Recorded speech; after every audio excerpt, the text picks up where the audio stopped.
Claro, mucho gusto. Y bueno, vamos a aperturar ya. Es un gusto conocerles. Solo los había visto por fotos, pero qué bien poder estar con ustedes en esta tarde, tarde para nosotros y noche para ustedes.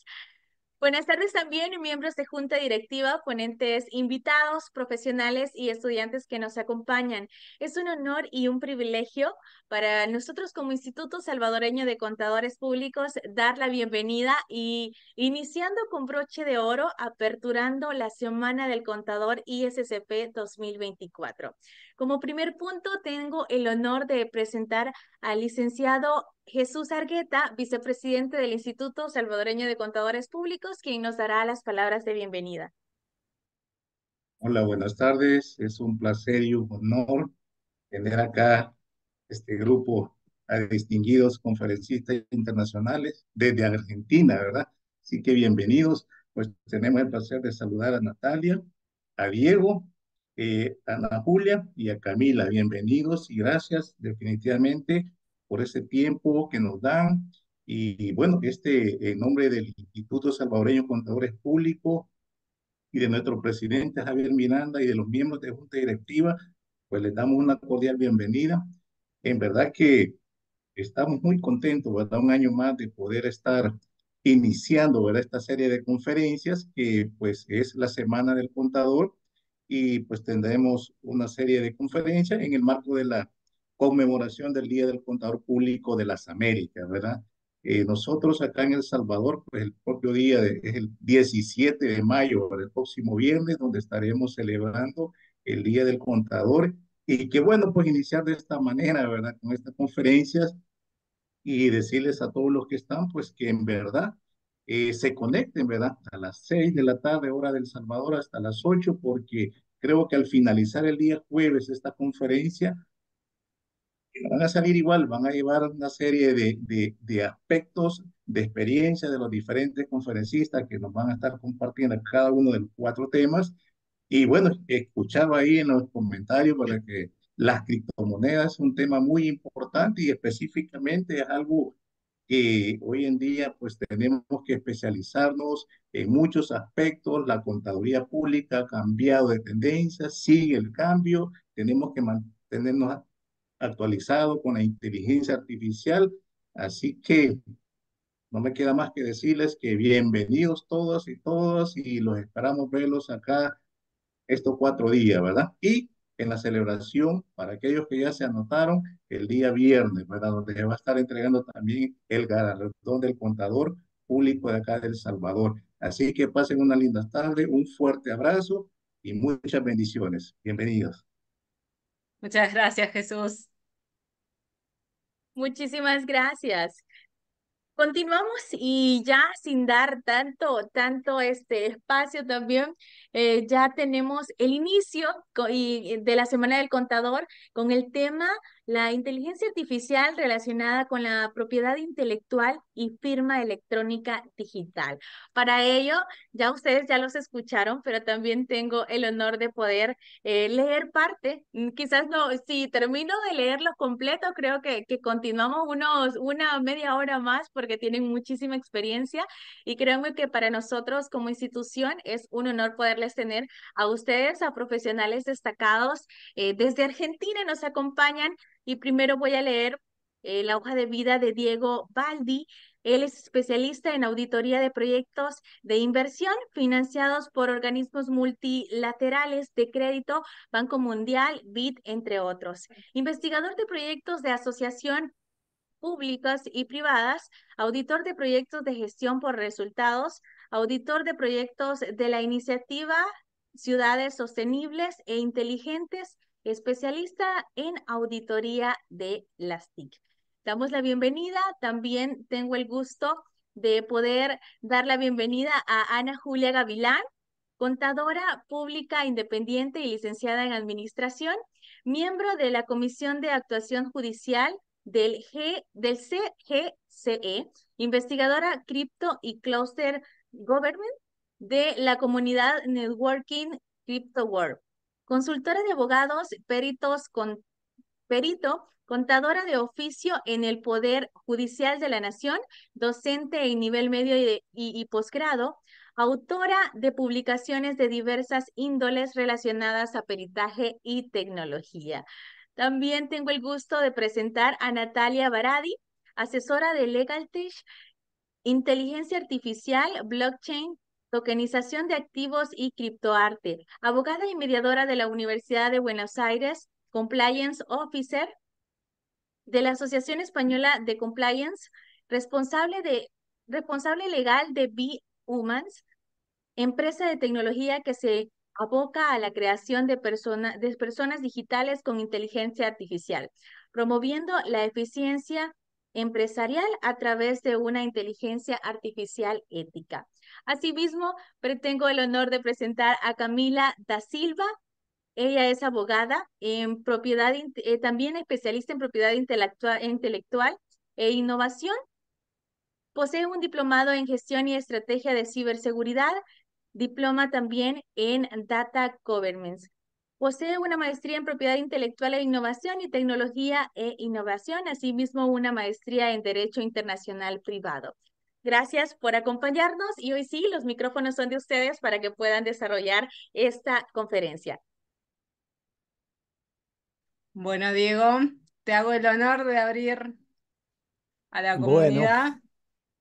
muy buenas tardes en Salvador, muy buenas noches acá en Argentina. Gracias Jesús, gracias María José. La verdad que es un honor volver a El Salvador. Hablábamos en la previa de acá en Argentina, estamos entrando un poco con el frío, allá por ahí un poquito más de calor, así que bueno, esperemos en algún momento estar presencialmente en Salvador, pero bueno, la verdad que estamos súper agradecidos desde la comunidad Networking Crypto World de compartir nuevamente un espacio en esta semana tan importante del contador, donde creo que vamos a estar hoy y el miércoles. Vamos a estar compartiendo dos conversatorios. Hoy, particularmente, acompañados por Nati Baradi. Creo que es la primera vez que vamos a interactuar en un evento. La verdad que súper agradecidos, Nati, por que nos acompañes. Bueno, Cami, ya es una coequiper de mucho tiempo. La verdad que van a hacer una ponencia vinculada a lo que es la inteligencia artificial, relacionada a la propiedad intelectual, la firma electrónica, la firma digital, los desafíos profesionales, pero sobre todo marcando un poco el contexto o conceptualizando en contexto de qué estamos hablando. Ani, ¿nos podrías hacer una pequeña intro como para empezar la charla? Y sí, y ahora vamos a empezar entonces con Camila. ¿Qué es la inteligencia artificial y qué podemos decir de los tipos que hay?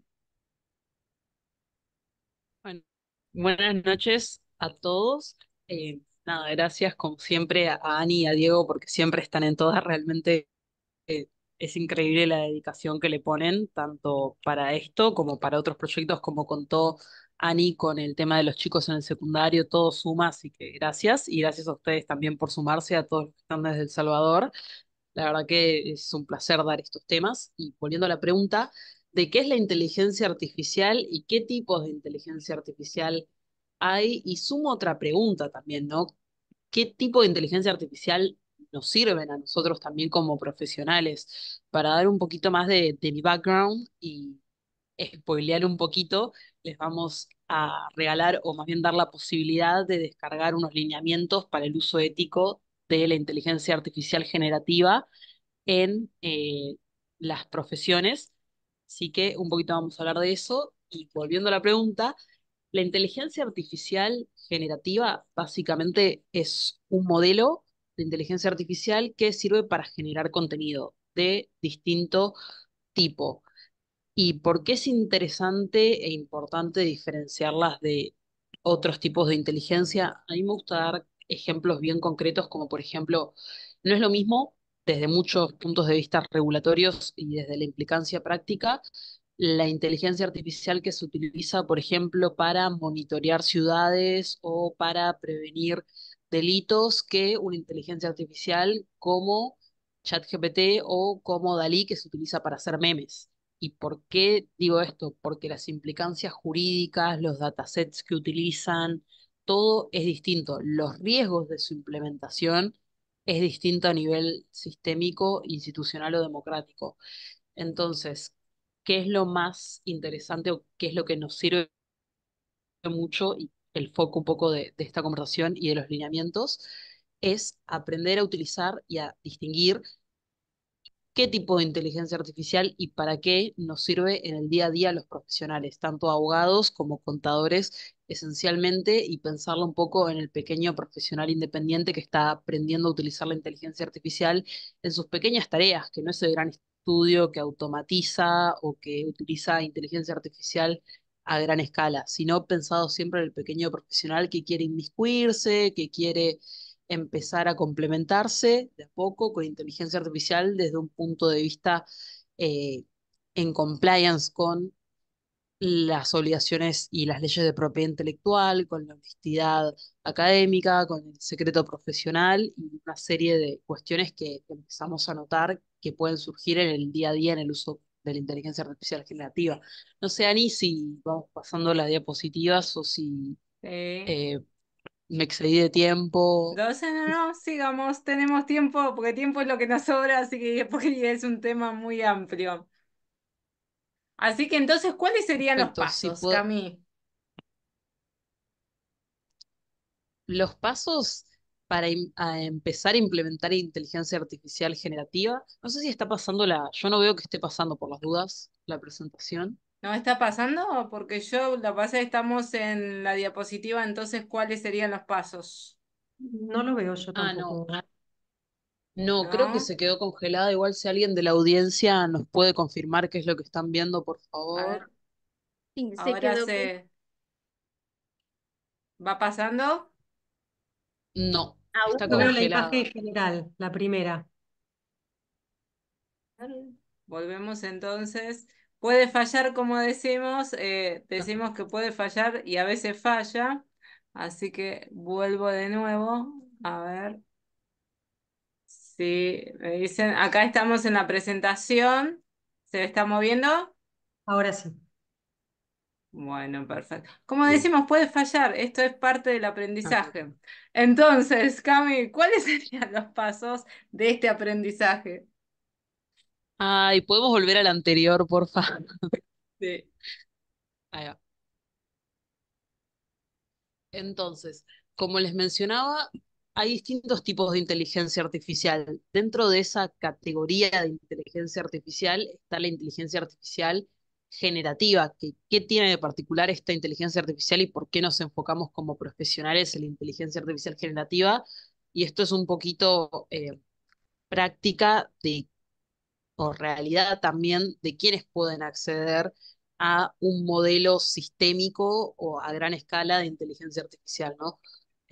Por ejemplo, yo soy abogada y que yo como abogada independiente pueda llegar a acceder a un modelo que analice jurisprudencia o cosas más a gran escala, es accesible por el costo de la licencia o por lo que sea que requiera, solo para grandes estudios. Entonces, lo que tenemos accesible y a disposición los pequeños profesionales son herramientas como ChatGPT o, eh, por ejemplo, Dalí, que también es bastante accesible, y ahí empezamos a ver como las primeras diferencias o clasificaciones entre los modelos de inteligencia artificial generativa. Recapitulando, la inteligencia artificial generativa es un tipo de inteligencia artificial que genera contenido, sea audiovisual, sea texto, sea imágenes, sea lo que sea, pero que genere como algo a raíz de un prompt. Entonces, lo que empezamos a delimitar o empezar a clasificar dentro de esta clasificación serían, según sean modelos gratuitos o pagos, o pueden tener un modelo freemium, por decirlo de alguna manera, como por ejemplo te permita generar X imágenes o hasta X contenido gratis y después lo podés pagar, o que sea 100% gratis, como las versiones de ChatGPT, o también que obviamente tienen versiones pagas, o que sea directamente 100% pago como Dalí, que tenés que comprar una especie de coins si se quiere, y las vas gastando, por decirlo de alguna manera, con lo que vas generando. Después, según lo que Cami, genere, texto, imágenes. aclarás para nuestro público qué es coin y las palabras que utilizas, porque a veces puede ser que, o sea, el público puede ser muy amplio, entonces por ahí, si aclarás Ok, esos términos. perfecto. Igual yo veo el chat, así que si alguien tiene una pregunta también ahí, o alguna clarificación que quieran que haga, también la voy leyendo. Eh, Perfecto, sí. Coin sería como una especie de monedita, como en el casino, voy a decir, mal ejemplo, pero como en el casino que vos la comprás y con eso pagás, digamos, para utilizar el modelo de inteligencia artificial. Eh, bueno, siguiendo con las clasificaciones, suelen especializarse en algún tipo de contenido. Después, según las políticas de privacidad y los términos y condiciones, y esto es muy interesante desde la perspectiva de propiedad intelectual, porque quizás estarán preguntando qué tiene que ver esto con propiedad intelectual. Bueno, a eso vamos. Eh, una cosa es lo que genere y lo que alimente ese modelo, que en principio el usuario, es decir, ustedes o el pequeño profesional que quiere utilizar el modelo, no puede responder por eso y no tiene acceso a eso incluso, que es los datos u obras protegidas que se utilizan para entrenar el modelo de inteligencia artificial. Ahora, cómo uno solicita a esa inteligencia artificial que genere cierto contenido y cómo incorpora ese contenido a su vida profesional o a sus redes o a lo que sea que genere, eso sí tiene implicancias y responsabilidad desde el usuario.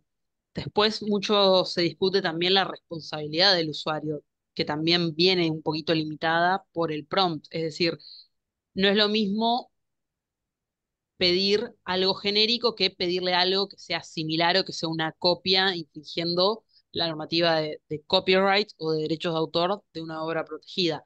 También está un poco cómo se le piden las cosas al modelo de inteligencia artificial y cómo nosotros interactuamos con ese modelo y qué es lo que se genera, que ahora vamos a ver un poquito.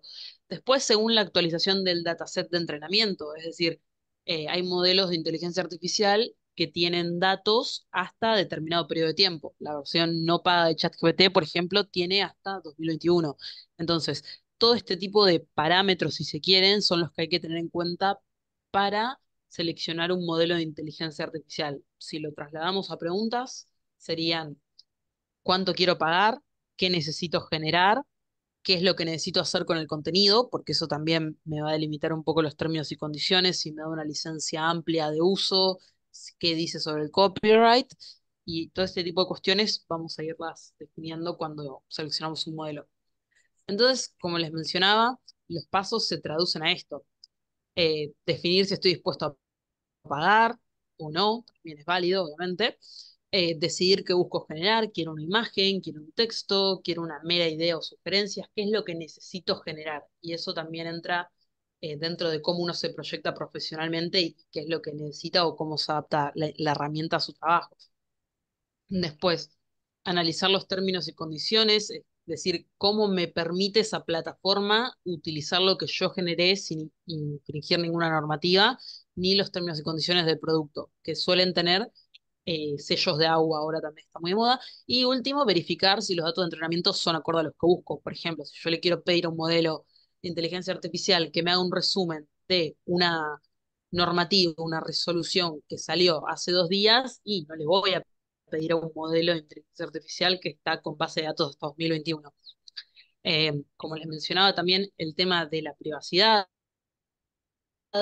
Los que somos abogados y contadores solemos tener un secreto profesional, por lo cual hay que tener mucho cuidado de qué información se da para promptear, que es básicamente cómo le solicitamos las cosas. Un prompt se puede traducir como una instrucción, es decir, lo que le solicitamos.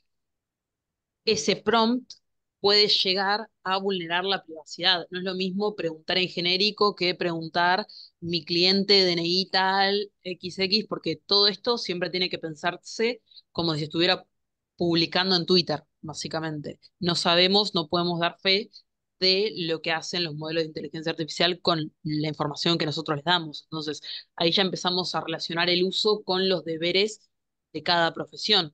¿Cómo podemos garantizar el secreto profesional si utilizamos la herramienta y damos datos de nuestros clientes. Entonces, ese,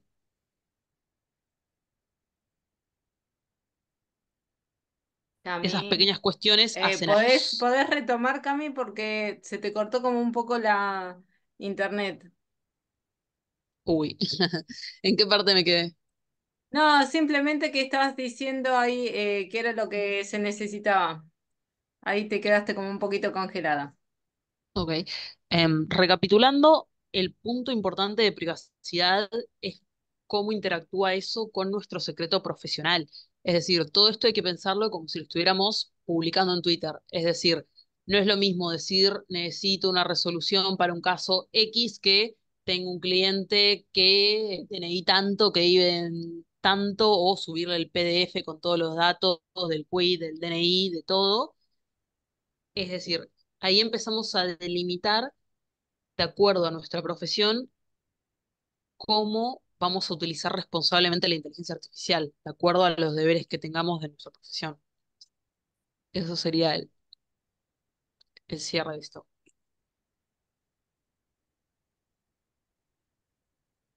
¿Y podemos entender cómo se genera el contenido? Eso es una linda pregunta. La verdad es que en términos generales no. ¿Por qué?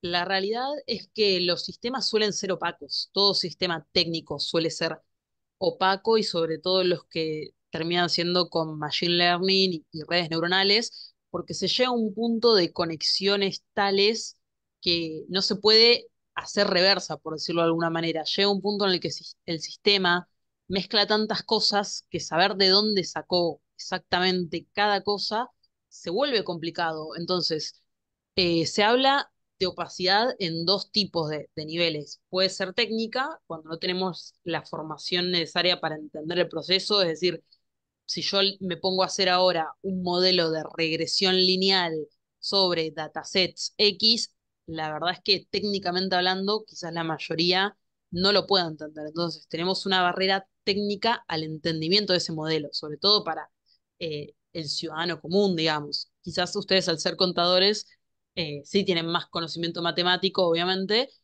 pero quizás para el usuario del día a día o para un chico de secundario, hablar de estos temas tan técnicos es una barrera realmente. Y si no, legal. Cuando, por cuestiones de propiedad intelectual, como por ejemplo acuerdos de confidencialidad o que el algoritmo que se utiliza es un secreto comercial, entonces se utiliza como barrera para impedir la auditabilidad de este modelo. Entonces, la realidad es que el usuario final, y esto un poquito ya lo había comentado al principio cuando hablábamos de responsabilidades, que el usuario final pueda entender de dónde sale el producto, el contenido generado por inteligencia artificial, es casi una utopía. Obviamente hay iniciativas como para promover la transparencia algorítmica o cuestiones así, pero la realidad y que tenemos que hacer un poco de humildad si se quiere, es que muy pocas personas entienden cómo funciona realmente y hay veces en las que no se puede entender. Realmente hay modelos de inteligencia artificial que hacen tantas conexiones entre sus redes que ya ni siquiera los creadores matemáticos pueden entender de dónde sale tanta corrección y tanta estadística. Realmente, creer que podemos entender cómo funciona estrictamente hablando es un poco utópico. Bueno, Y ahora entonces, acá volviendo tenemos al un, principio, ¿cuáles serían los ejemplos en que podemos usar? Bueno, estos ejemplos están pensados para mini labores, obviamente cada uno hace su camino y encuentra su uso, ¿no? Eh, Se puede utilizar para asistencia en trabajos de investigación, generación de estrategias e ideas sobre temas puntuales de acuerdo a distintos parámetros.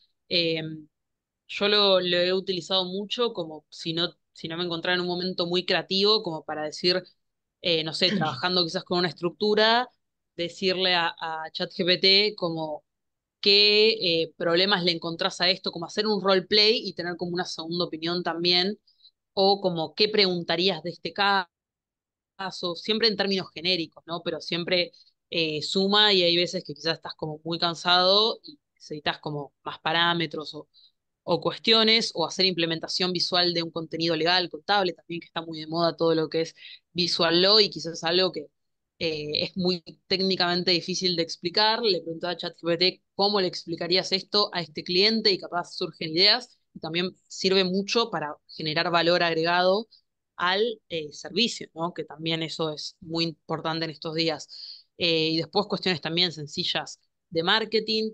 Y acá es muy importante resaltar algo que la inteligencia artificial para profesionales es muy útil para las personas que saben.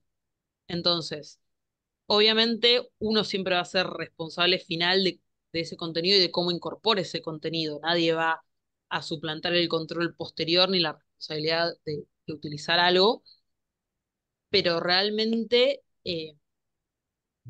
puede ayudar mucho. Lo que sí es que hay que saber de lo que uno está hablando, porque después empezamos con lo que llaman alucinaciones y etcétera, y estos son modelos no exactos muchas veces, o quizás se entiende otra cosa y no nos damos cuenta. Entonces, las herramientas son para utilizarlas por personas que saben de la temática sobre las que las está utilizando. La brecha no va a ser entre humanos e inteligencia artificial, la brecha va a ser entre los humanos y los humanos que sepan utilizar la inteligencia artificial. Es un poco la cuestión. Bueno, Cami, como siempre, una intro tremenda, pero bueno, continuamos.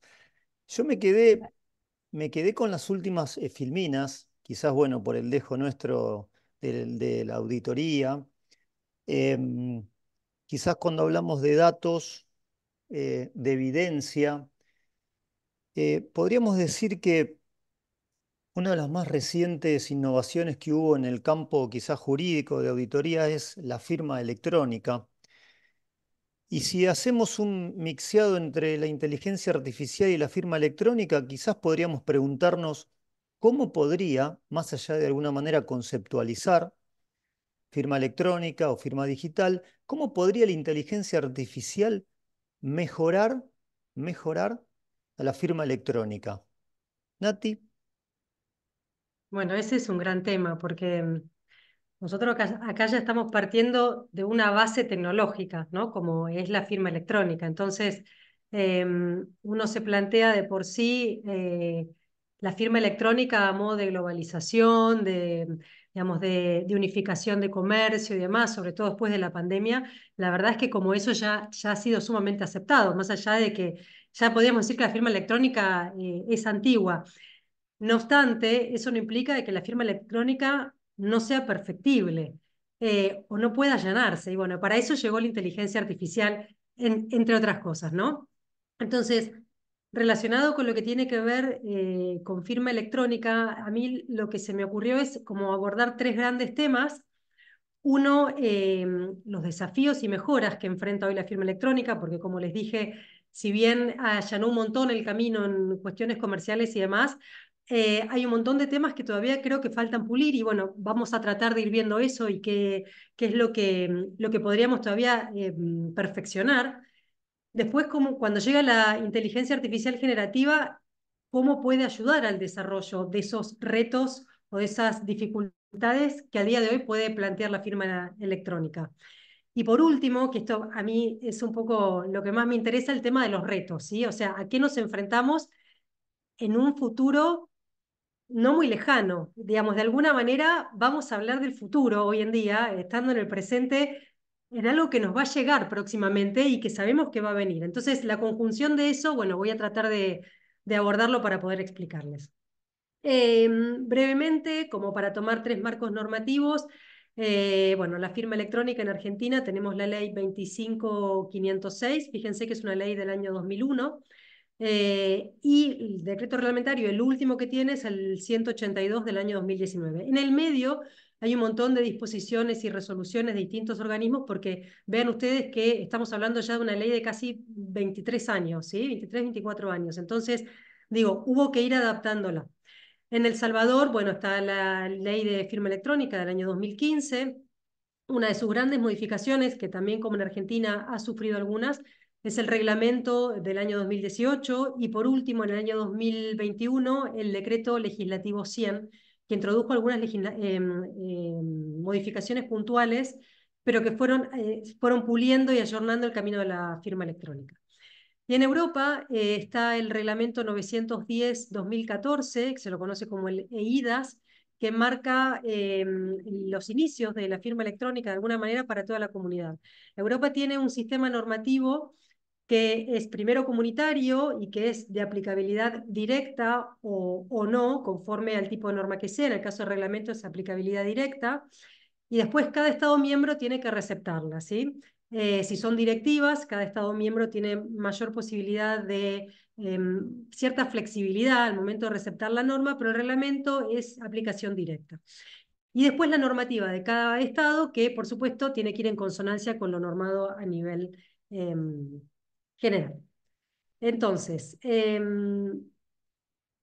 vamos a ver, como les dije, vamos a ver si la firma electrónica vino a solucionar las relaciones comerciales o no. Yo creo que sí, pero eso no nos deja fuera algunas cuestiones que tenemos que observar todavía. Porque digo, ¿podríamos mejorar la firma electrónica? Bueno, hay algunos puntos que tienen que ver con la masividad de su aplicación o la escalabilidad, ¿no? En realidad, me parece que este es uno de los puntos clave y por eso también la normativa fue sufriendo modificaciones. Y pensemos además que cuando hablamos de normas en materia de tecnología, es un ámbito muy complicado porque de por sí es algo que evoluciona constantemente, con lo cual unir esas dos cosas, la verdad es que se hace dificultoso seguir como el camino de la realidad, ¿no? Que va planteando la tecnología. Pero es necesario para entender una aplicabilidad más directa para mejorar la seguridad y detección de fraude. Este es uno de los puntos claves en los cuales inteligencia artificial puede ayudar un montón. Automatización de procesos también. Ya después vamos a ir viendo a medida en cada reto que fui planteando cómo se puede ir desplegando la inteligencia artificial para bajar un poco a realidad todo esto. En experiencia del usuario, para mí es uno de los puntos claves, porque en definitiva es para quien uno hace su desarrollo, sus plataformas, y tiene que poder usarse y tiene que poder usarse fácil. Adaptabilidad a regulaciones cambiantes. Bueno, esto que les comentaba de que el hecho de estar regulando tecnología es un área un poco peligrosa, que hay que hacerlo de algún modo, pero hay que estar atentos a que las regulaciones van fluyendo constantemente y siempre hay que estar a la última de qué es la última normativa que salió. Y también en relación a accesibilidad, porque me parece que es un punto bastante importante de evitar frenar a personas que tal vez tengan discapacidades. Entonces, yendo a los retos tecnológicos, encontré tres de todos los retos que planteé. Voy a hablar de tres, hay más, pero bueno, me parecieron como los más relevantes. Uno, la complejidad de la tecnología, ¿sí? O sea, la complejidad técnica de las firmas electrónicas puede presentar desafíos para los usuarios sin conocimientos informáticos previos, y esto puede generar dificultades en las etapas de instalación y configuración. Por ejemplo, la comprensión de determinados conceptos técnicos, ¿sí? La criptografía, que son los conceptos criptográficos, que son la base que sustentan las firmas electrónicas, tal vez son complejos para que un usuario no experto pueda asimilarlos, ¿sí? La instalación y configuración del software. Se necesita un software especializado. La firma electrónica requiere la instalación de un software particular y este proceso tal vez es complejo y puede requerir determinados pasos que para usuarios no avesados tal vez les genere un desaliento para esto. Ustedes piensan que para la firma hológrafa simplemente se necesita el documento y un papel y un lápiz, y cualquiera puede hacerlo. Mientras que para la firma electrónica, si bien no vamos a discutir las bondades que tiene, porque la verdad es que son muchas, pero es cierto que requiere de un bagaje tecnológico que entonces ya hace que no cualquiera pueda hacerlo. La compatibilidad de los sistemas, o sea, el software de firma electrónica debe ser compatible con el sistema operativo y las aplicaciones que usa cada usuario. O sea, si esto no pasa, bueno, ya hay problemas de instalación y configuración. En relación a la falta de interoperabilidad, ¿no? Porque la incompatibilidad que puede haber entre los sistemas de firma electrónica puede generar diversos inconvenientes, sobre todo en la verificación de firmas provenientes de distintos proveedores. Los temas más comunes que pueden surgir pueden tener que ver con dificultades en la validación de las firmas, falta de reconocimiento, porque un sistema de firma electrónica puede no reconocer las firmas creadas por otro sistema y eso pide su validación. O incluso si un sistema de firma electrónica sí reconoce otro proveedor, es posible que surjan errores durante el proceso de validación. Entonces, ¿esto a qué puede llevar? A que haya dependencia de proveedores específicos. Tal vez las organizaciones, para evitar este problema, directamente buscan proveedores que les den la misma solución de firma. Pero esto de alguna manera limita el mercado y puede aumentar los costos. Dependencia de dispositivos específicos. Como les decía, ya no es solamente el documento y una virome. Ya necesitan dispositivos adicionales, pueden ser lectores de tarjeta inteligentes, tokens, para hacer uso de la firma electrónica, ¿no? Y esto, bueno, la realidad es que complica o al menos puede obstaculizar la aplicabilidad masiva. Hay un aumento de costos porque ya necesitamos adquirir lectores, tarjetas inteligentes, tokens, lo que fuera, mantenimiento de esos dispositivos porque también se requiere, complejidad en el uso, se requieren habilidades técnicas especiales, entonces, bueno, esto es algo como que hay que tener en cuenta. Los retos de usabilidad para mí son como los que más hay que detenerse y atender, porque cuando uno está creando o desarrollando un sistema, está inmerso en eso y la verdad es que no se da cuenta qué le pasa al resto, ¿sí? Sobre todo en tecnología hay que entender que lo que nosotros entendemos, por ahí el usuario común no lo entiende. Entonces eso desalienta. Y me parece que es importante que estas cuestiones no terminen siendo de nicho, si lo que estamos buscando es masividad, entonces tenemos que entender la masividad para cualquiera.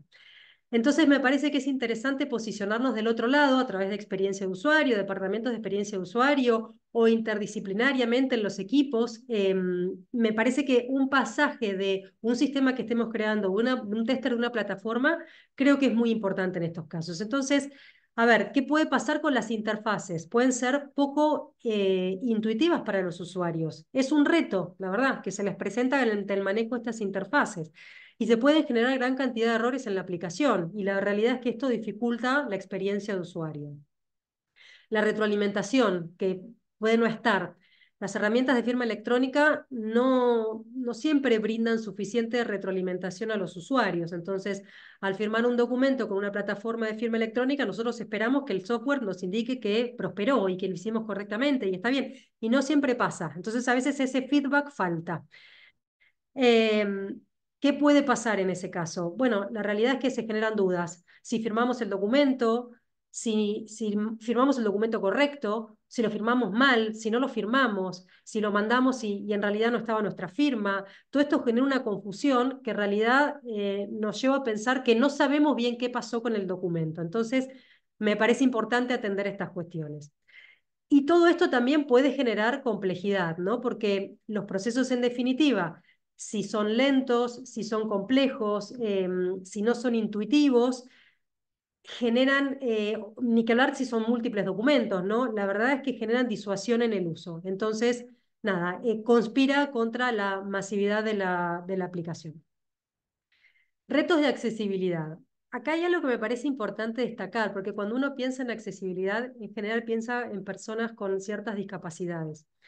Pero ustedes fíjense que Europa tiene una directiva en materia de accesibilidad del año 2019 que entiende a la accesibilidad no solo dirigida a personas con discapacidades, sino también a personas mayores. O sea, entiende a los adultos mayores dentro del ámbito de aplicación subjetivo. Lo que trata de lograr es que la persona que tenga una discapacidad tenga la posibilidad de obrar de manera autónoma, ¿sí? Pero es interesante porque lo aplico como concepto. Digo, cuando uno piensa en accesibilidad, en general piensa a circunstancias motrices, visuales, auditivas, de comprensión. Pero acá Europa también habla de adultos mayores y no es poco, porque la gente mayor probablemente también esté fuera del ámbito de aplicación de estos sistemas. Y hay mucha gente que tal vez esté un poco entrada en años, pero no por eso hay que dejarla fuera de todos estos mecanismos. Entonces, como concepto me pareció interesante para resaltar. A partir de acá, la falta de compatibilidad, ¿no? Porque las herramientas de firma electrónica no siempre son compatibles con lectores de pantalla. Entonces, para aquellas personas que tengan una visibilidad reducida, dificulta su aplicación. O la falta de soporte para teclados. No siempre las herramientas pueden tener un soporte para teclado, entonces aquellos usuarios que tienen discapacidades motrices se ven limitados en su uso. O que tengan un contenido no accesible. Los documentos que se firman mediante firma electrónica no siempre son accesibles a personas discapacitadas, entonces la efectividad de su aplicación nuevamente vuelve a caer, ¿sí? Entonces, en relación a esto, con este tema de los retos estamos, pero vamos a ver qué pasa con la inteligencia artificial. Entonces, yo les dije que la inteligencia artificial tenía, o estamos tratando acá de ver cómo la inteligencia artificial puede mejorar estos problemas que se nos presentan, ya sean cuestiones tecnológicas, porque vean ustedes que estamos hablando de tecnología versus tecnología acá, ¿no? Creemos que con la firma digital llegamos y en realidad nos damos cuenta que es perfectible. Como decíamos antes, las tecnologías son perfectibles y sobre todo porque avanzan. Entonces, en la medida que avanzan, también hay que seguir el ritmo en el soporte de ese avance. Entonces, en relación a los retos que yo les contaba antes, me pareció interesante ver cómo con inteligencia artificial los podemos paliar de alguna manera. Los retos tecnológicos, me parece importante los asistentes virtuales que están disponibles con inteligencia artificial para la guía de los usuarios. Es mucho más simple si nosotros tenemos un sistema de inteligencia artificial que nos asiste en los procesos que tenemos que llevar adelante. Tecnológicamente se allanaría muchísimo el camino. También muchas veces a través de reconocimiento de voz o uso de biometría se pueden facilitar los procesos de firma electrónica que son tan extensos o tan complejos de comprender para el usuario común. En materia de usabilidad, bueno, es conocido que la firma electrónica sirve muchísimo para estandarizar procesos. Entonces, de ese modo sería mucho más ágil y tal vez pase por etapas que el usuario ni se entera. Directamente se encarga el sistema de solucionarlo. También puede corregir errores y esto le da como el control de vuelta al usuario de que es él quien tiene en su haber la posibilidad del manejo de la firma electrónica. Y esto da seguridad. Y no es menor porque con la firma nos estamos obligando. Entonces, si nosotros como usuarios no sentimos que tenemos la posibilidad de dominar el sistema, tal vez entonces estemos desalentados a su uso. Y finalmente, en temas de accesibilidad, bueno, la inteligencia artificial sirve para leer documentos para gente con discapacidades visuales o incluso hacer resúmenes y poder proporcionar un contenido comprensible para aquellas personas que tengan dificultades cognitivas. Ahora, ¿cómo impacta la inteligencia artificial? ¿No? Lo que decíamos, la integración de inteligencia artificial con firma electrónica aporta beneficios, muchos. Podríamos decir que en materia de seguridad y optimización de procesos, para mí fundamentalmente, porque la seguridad, bueno, lo decía antes Camila, y en tema de firma digital, es algo que nos tiene que dar la tranquilidad de que estamos firmando correctamente, de que lo que nosotros nos estamos obligando es aquello por lo cual nos queremos obligar. Entonces la tecnología evoluciona tan rápido que uno se siente siempre como que está detrás, ¿sí? Por suerte la inteligencia artificial viene a ser como ese bastón, ¿no? Que nos permite de alguna manera, nos da esa asistencia y nos da la tranquilidad de que probablemente con un sistema de inteligencia artificial que haya hecho un chequeo previo o que haya visualizado la solidez del sistema, bueno, nos da un ok como para poder seguir avanzando. Y en optimización de procesos, más que nada, teniendo en cuenta como en casos prácticos puede avanzar la firma electrónica. En autenticación, ¿sí? Con biometría asociada a inteligencia artificial, es mucho más ágil y es algo que puede dar un giro 180 grados a los procesos lentos y dudosos por ahí que nosotros como usuario podríamos llegar a desconfiar. También en detección de fraudes. Bueno, nosotros sabemos la inteligencia artificial es muy útil, pero también muchas veces la tecnología genera mala prensa. Entonces, en tanto uno escucha que hay un problema, se genera un problema con una plataforma de firma electrónica o que la inteligencia artificial se usa para el hackeo, bueno, la realidad es que nos pone como en un stop, ¿no? Entonces, yo creo que la inteligencia artificial, analizando patrones de comportamiento, nos puede dar señales de alerta sobre procesos de firma en donde por ahí estén dudosos, entonces nosotros nos retenemos para firmar, o al menos lo podemos evaluar. Los procesos de firma, que a veces son muy largos, con la integración de inteligencia artificial, esto puede garantizar validez e integridad al proceso en sí. Y también en la integridad en los documentos, ¿no? Porque los algoritmos de inteligencia artificial pueden garantizar trazabilidad.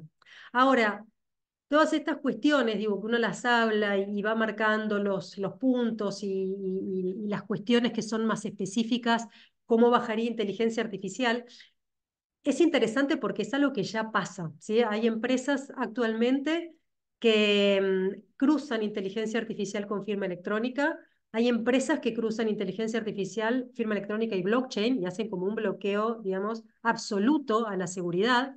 Hay empresas que tienen asistentes virtuales, por ejemplo, nosotros lo que hacemos desde Bhumans es colaborar. Bhumans es una empresa que se dedica a hacer humanos digitales, confluyendo distintas tecnologías, modelos de lenguaje, tecnologías de voz, de expresión, de interpretación. Y con eso brindan un modelo de asistente virtual hiperrealista que lo que genera es eso, como ese bastón extra, también se usa mucho para aplicación de fuerza de trabajo en las empresas. Entonces, todos estos casos que nosotros veníamos hablando, ¿no? De la asistencia de la inteligencia artificial, de cómo colaborar en procesos, puede verse muy bien reflejado en estos casos de uso. Porque, por ejemplo, para mí lo que tiene que ver, la diferencia que hace esto con lo que podría ser un chatbot, es que en el chatbot tal vez las preguntas ya están como predefinidas y cualquier cosa que surja fuera de esto, bueno, es como que no, el chatbot no puede avanzar.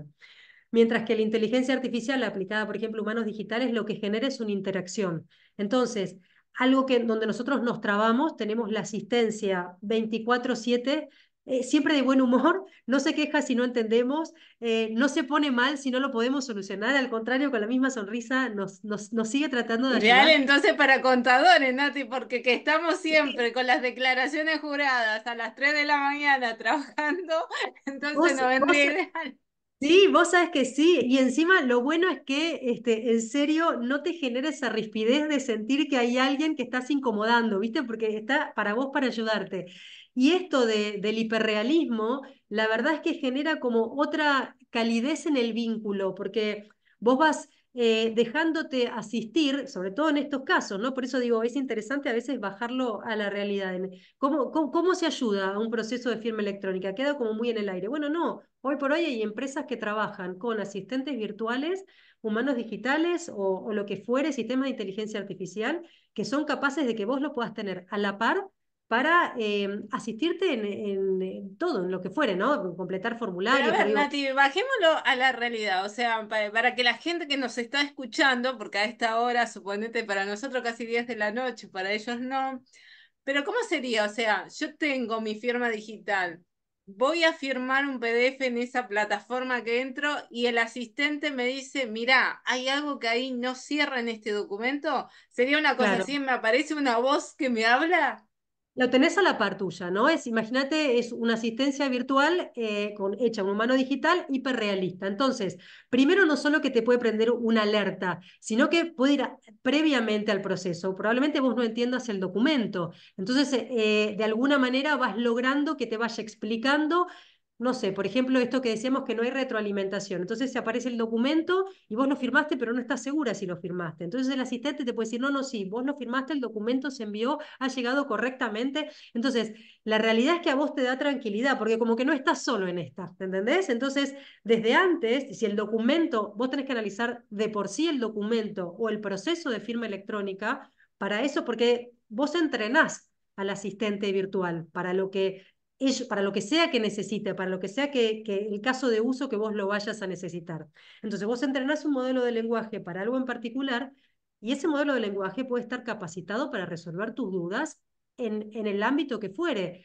Por ejemplo, un documento no sé, vamos a ver, con un organismo público en donde vos tengas que firmar digitalmente. Puede explicarte el contenido del documento, puede explicarte cómo se hace uso de esa plataforma y cómo vos tenés que Pero instalar está al la lado mío, o prueba. sea, cuando vos decís está al lado mío, porque acá con nuestro público tratamos de imaginarnos, yo estoy acá en la compu, entonces veo una figurita que está al lado, o sea, ahí en mi navegador que me va diciendo, tenés cuidado, acá hay algo que Exacto. falta, Vos le esto, decís, mirá. mira, exacto, es así, digamos, con una sonrisa constante, te dice, hola Ana, ¿en qué te puedo, qué es lo que vos te trabaste? Entonces vos le decís, mira, la verdad no entiendo el punto G del inciso 4 del apartado 8. ¿Me lo podés explicar? Entonces, como si vos le preguntaras, porque funciona, la tecnología de base son modelos de lenguaje, OpenAI, Amazon Web Service, Cloud, o sea, funciona con esa tecnología de base. Entonces, vos le vas preguntando y él te va tratando de explicar, él o ella, lo que fuere, en un modo comprensible hasta que vos entiendas y te sientas segura que lo que estás por firmar es lo que vos querés firmar. Entonces te da un montón de tranquilidad, porque vos lo tenés a la par, vos lo ves en la pantalla, lo tenés ahí codo a codo con vos, O sea, yo asistiéndote. lo tengo ahí al ladito del navegador viendo a la figura Exacto, que me está diciendo por, esto, sí, sí, sí, no, firma, hay confiamos, muchas. confiamos, nos confiamos. Exacto, exacto. No, hay muchas empresas que lo tienen ya dentro de sus webs. Entonces, por ejemplo, hay empresas que lo tienen para asistirte a llevar adelante un canal de denuncias. Entonces, es sensible realmente esto. Probablemente vos no sabés cómo, tenés un montón de dudas, no sabés si denunciar, no sabés cuáles son las consecuencias de denunciar. Entonces, cualquier duda que vos tengas, como el humano digital se lo entrenó para el caso en particular, te va explicando. Por eso la diferencia del bot es impresionante, porque lo que acá lográs es la interacción. No es que vos tenés 15 preguntas y si vos te saliste de estas 15 no vas a saber qué responderte. Vos podés preguntarle cientos de preguntas que como fue entrenado para eso, te vas a saber responder.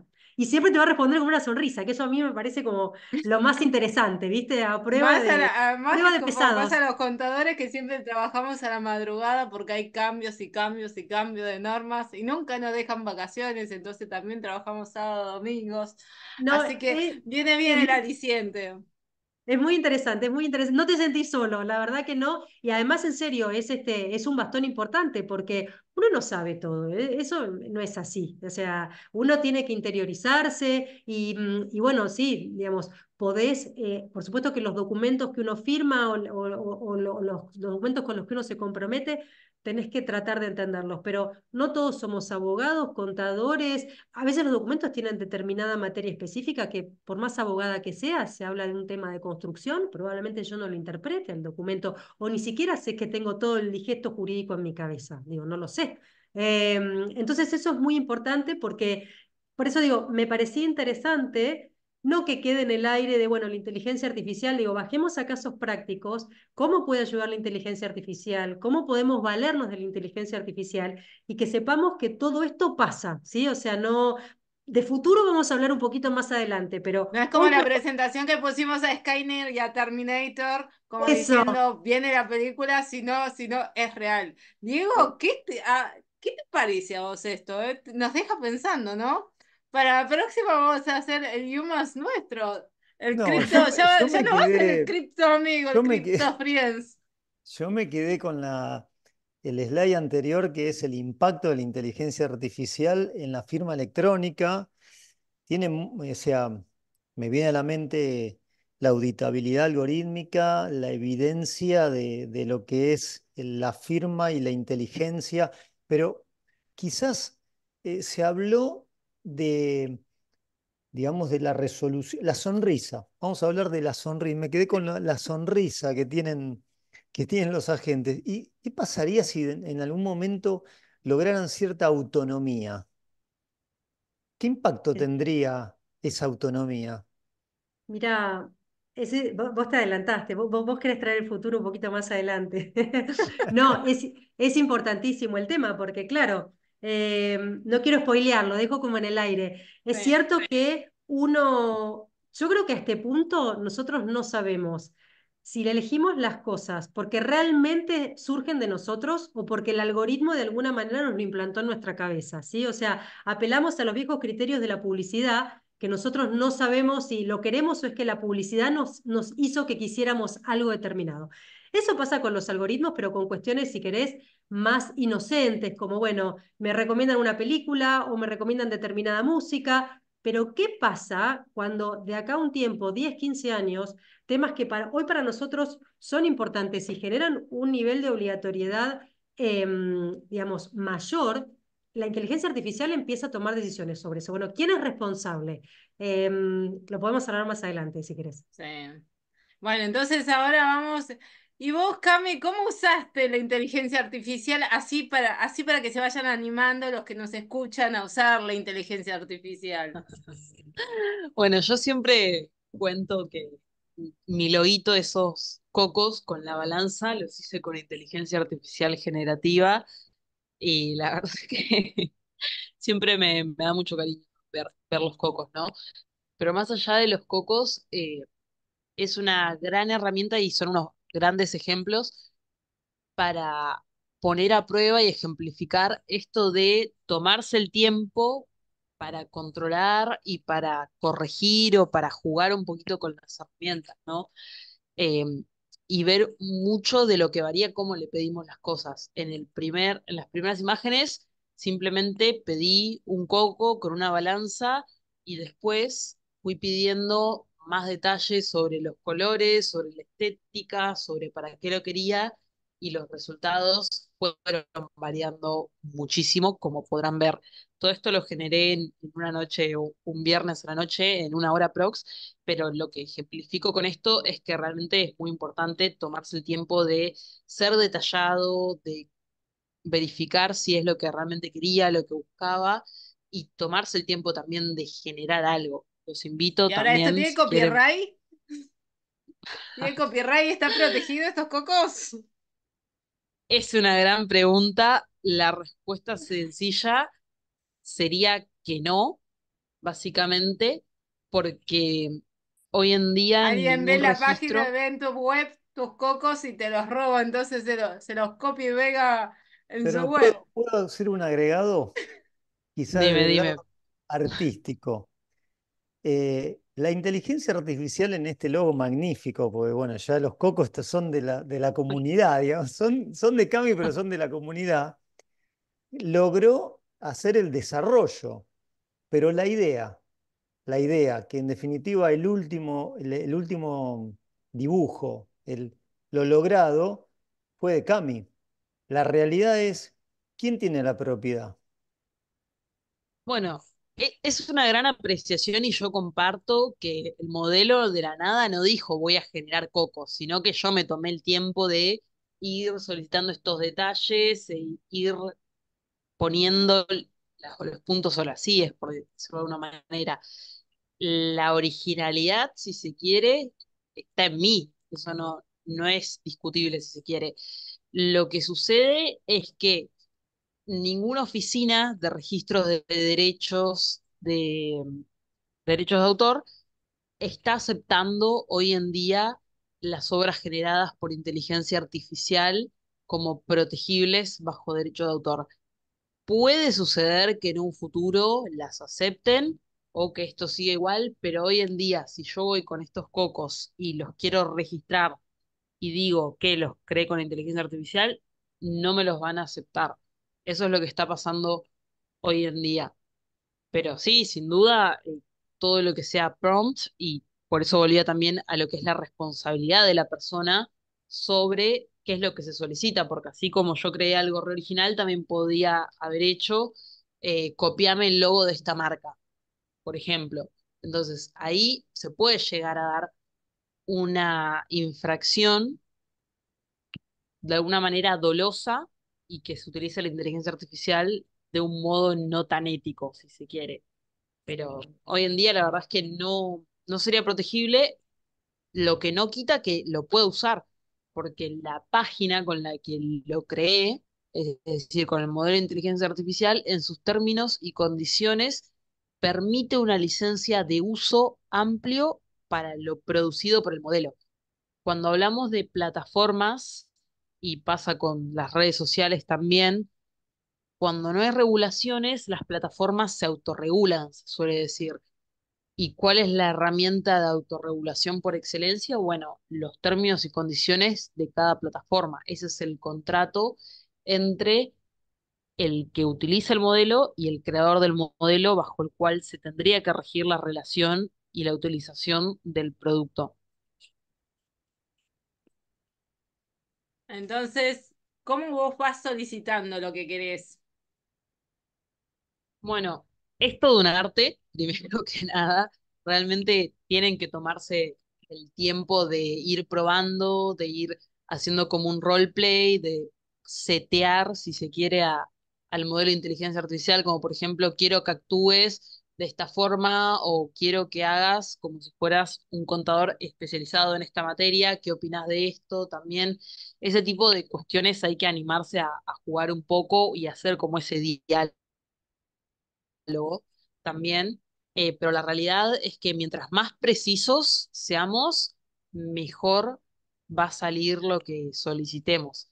Siempre O hay que sea tratar que de posicionar al modelo. digamos, el detalle está en saber preguntar, es decir, hacer la pregunta específica, no preguntas globales, porque si haces medio preguntas globales o no tan específicas, entonces se puede ir para cualquier lado. Tendríamos que, cuando Claro, hacemos el PRON, eso que llamas instrucción, ser lo más específico posible. sí, no solo específico, sino que tratar de dar una introducción y como yo siempre saludo, es como, hola chat GPT, ¿cómo estás?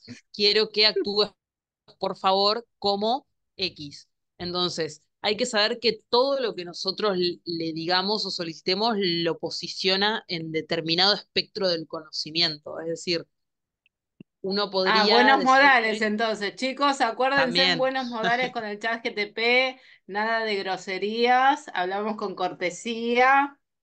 no, pero Y como realmente está dice Nati, también comprobado. con una sonrisa, así ve que nuestro módulo de voz está sonriente.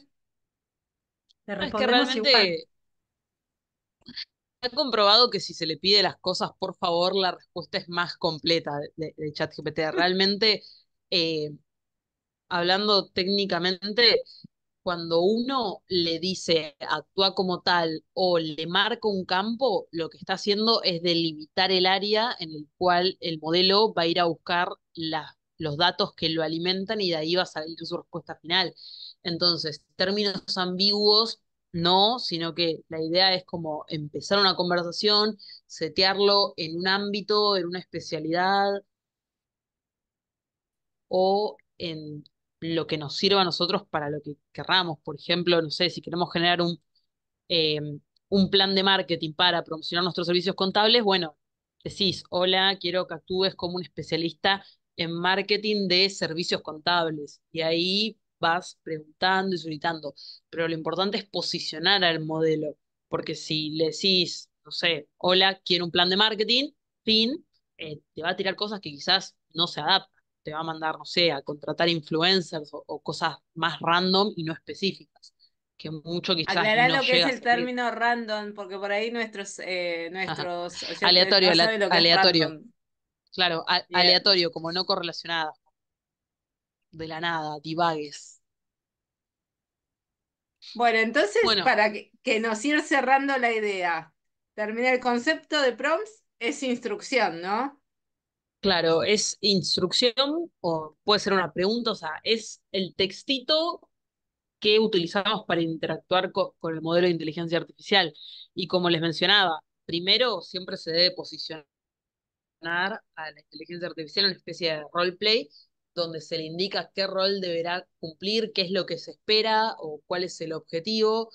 Por ejemplo, quiero que actúes como un abogado especialista en derecho de los contratos de materia del Estado, jurisdicción, o sea, sobre todo cuando trabajamos con normativas o leyes de distintas jurisdicciones. Yo quizás le pongo, necesito un abogado especialista y no le digo de qué jurisdicción, claramente entre jurisdicciones cambia mucho la normativa aplicable. Entonces, siempre lo más preciso que se pueda hacer, teniendo en cuenta los deberes de secreto profesional, va a ser mejor. O cláusulas específicas también para un contrato, tipo de contrato, profesión, rubro comercial, jurisdicción, ley aplicable, todo ese tipo de cuestiones más pensados obviamente para abogados en este ejemplo, pero los invito también a ustedes como contadores a pensar y jugar también con cómo podemos incorporar esta herramienta para las labores contables.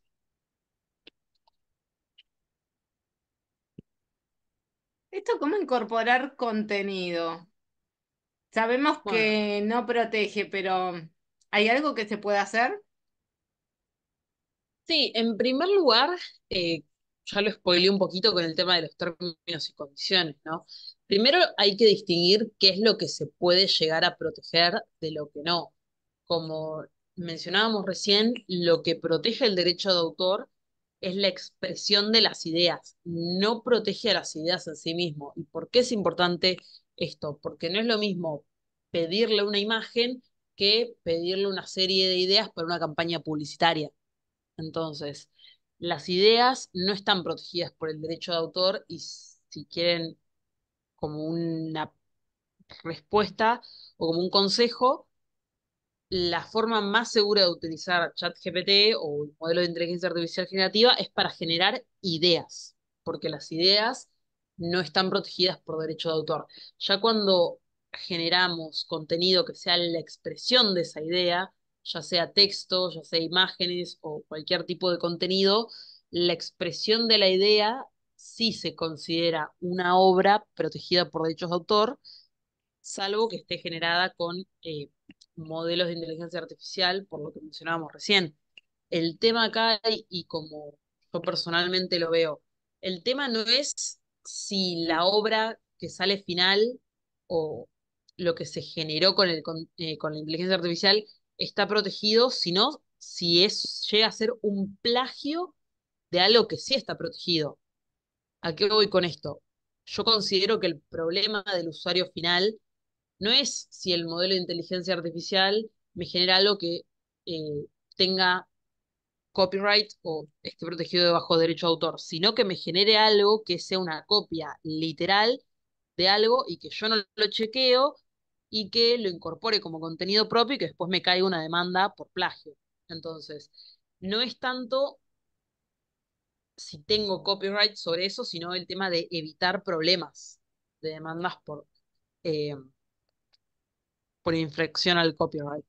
Entonces, siempre leer los términos y condiciones. En general, se suelen dar licencias amplias de uso. No se suele decir nada de los derechos de propiedad intelectual en sí, de a quién le pertenece el copyright. Algunas cláusulas, incluso en los términos y condiciones de las plataformas, lo que te dicen es que todo pertenece a la plataforma, desde lo que vos metés en el prompt hasta lo que generás, todo es para ellos, por decirlo de alguna manera. Todo va a alimentar al modelo y el usuario no es dueño en sí de nada, ni siquiera de sus propios datos. Literalmente, los términos y condiciones hacen ese disclaimer de que es responsabilidad del usuario el control posterior del contenido, que no filtran las respuestas, es decir, puede pasar que solicites algo que sea una copia, literalmente una copia de algo que sí está protegido por derechos de autor y el problema va a ser cuando incorpores ese contenido, pero en principio sí podrías hacerlo por una cuestión de licencias de uso. Insisto, el copyright no se atribuye, pero a los efectos prácticos tenés una permisión para utilizar ese contenido. Siempre igual es mejor hacer el disclaim de que uno cuando utiliza inteligencia artificial la utilizó.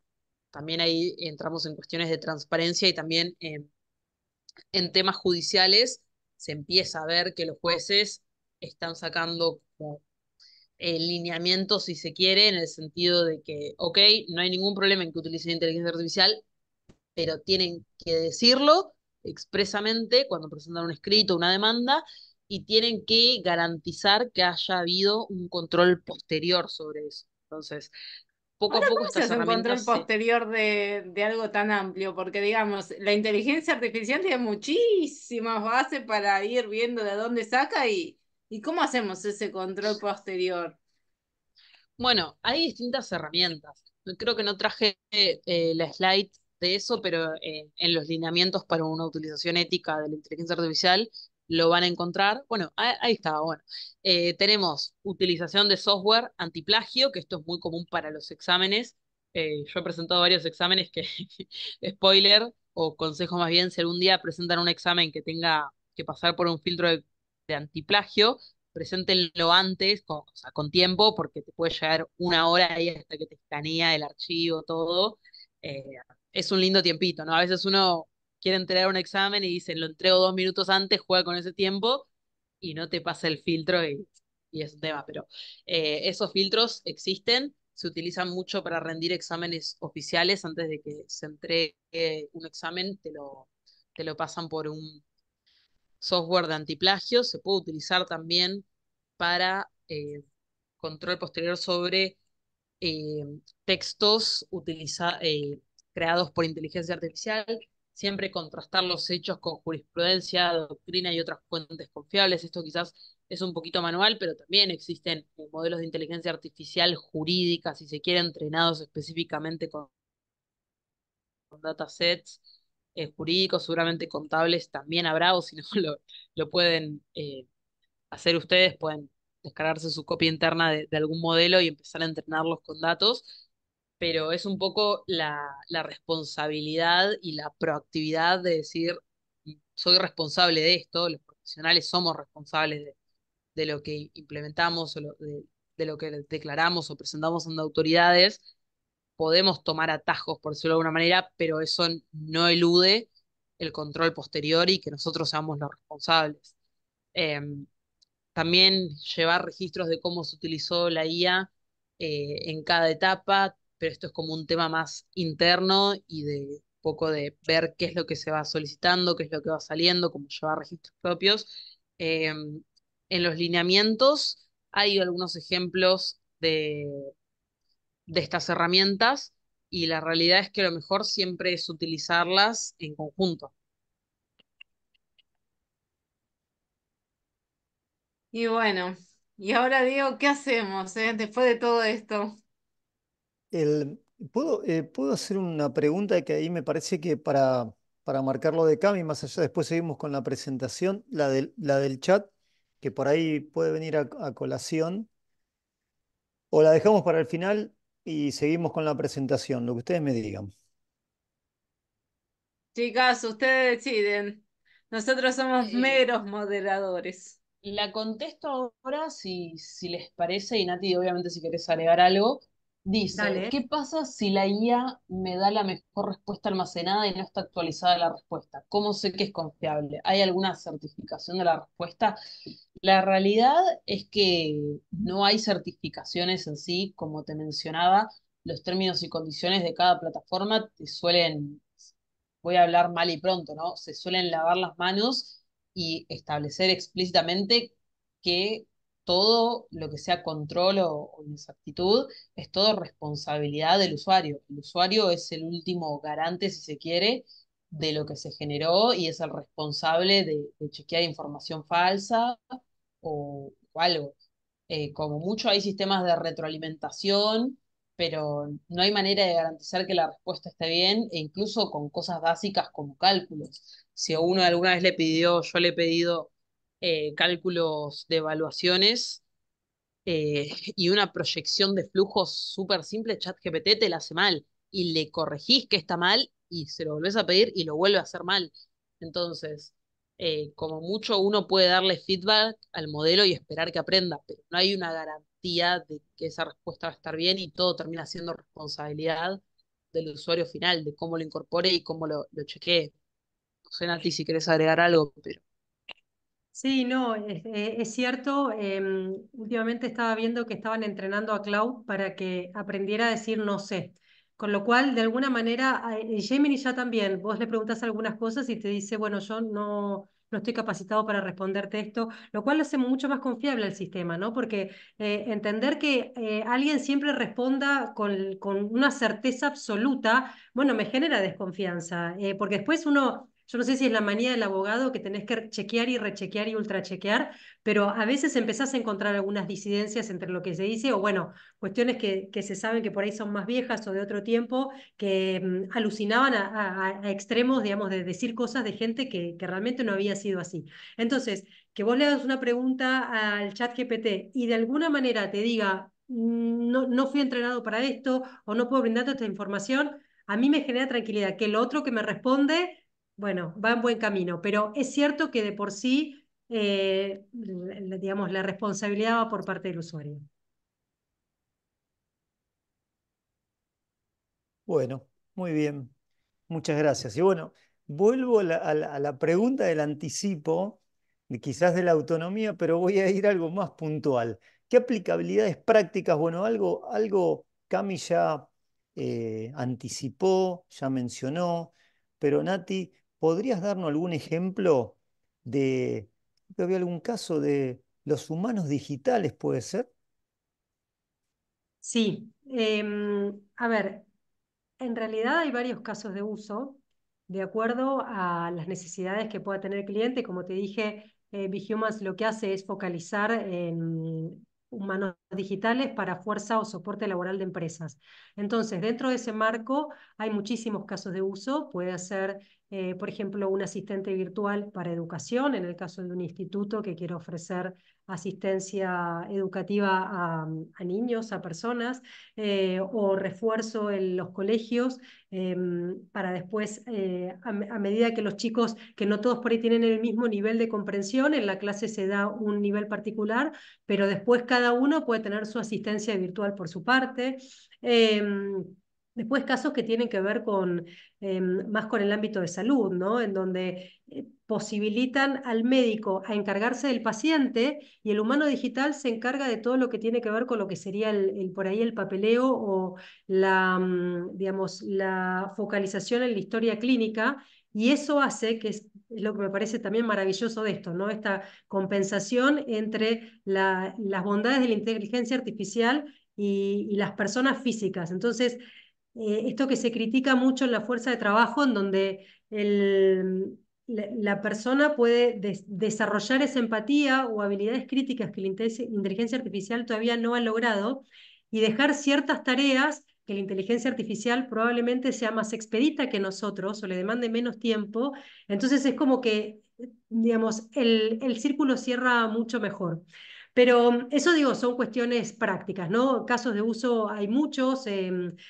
Asistencia de ventas, ventas virtuales, es muy usado también en los, no sé, Black Monday o Black Friday, que en realidad no es solo un día, sino que a veces es una semana. Entonces las empresas a veces se ven con una demanda laboral que después no pueden sostener todo el tiempo. Entonces, a veces contratar humanos digitales para cuestiones puntuales es una salida, es una opción que como empresa también te beneficia a nivel costos, ¿no? Porque son cuestiones específicas.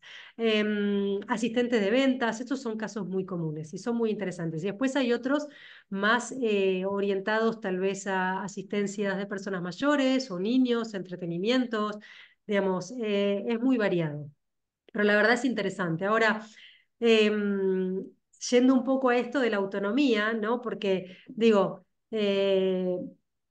los humanos digitales se los entrena y tienen un entorno controlado de acción y de respuesta. Vos los programás para determinados casos en particular, y siempre se manejan también con normas éticas, ¿sí? O sea, nosotros desde la empresa trabajamos con un marco ético importante, código de ética, decálogo para humanos digitales, preceptos para los clientes. Entonces vos sabés que tenés como un nivel de contención que, cuando los límites se empiezan a difuminar, bueno, de alguna manera se empieza a encarrilar. Pero digo, yo me preguntaba, ¿no? ¿Cómo impactan las decisiones autónomas de los agentes de inteligencia artificial en la responsabilidad personal? Porque supongamos, no veamos estos porcentajes como reales, ¿no? Son inventados, no importa. Pero digo, vos al tomar una decisión tenés un porcentaje de autonomía, una intención en esa decisión, porque si vos no tuviste la intención de hacerla, la decisión o el acto no es atribuible a vos. Por eso tenés un porcentaje de responsabilidad. Y si a todo esto le agregamos una parte de la torta de inteligencia artificial, te puede ayudar, puede colaborar. Ahora, en tanto la autonomía se vaya reduciendo y la inteligencia artificial vaya cooptando, ¿no? más parte de la torta, digo, ¿cómo juegan estos ejes? ¿Cómo juega la responsabilidad? ¿Cómo juega la intención? Porque que vos hayas dado más rienda suelta a la inteligencia artificial, no por eso te libera de responsabilidad, ¿sí? Yo les decía antes que hoy por hoy nosotros estamos acostumbrados a que los algoritmos nos propongan cosas y nosotros ya vamos sobre una base del algoritmo, no se entiende. Se dice de hecho que los algoritmos nos conocen mejores que nosotros mismos. Y yo creo que algo de verdad hay. El tema es que son decisiones que tienen un nivel de injerencia tal vez menor.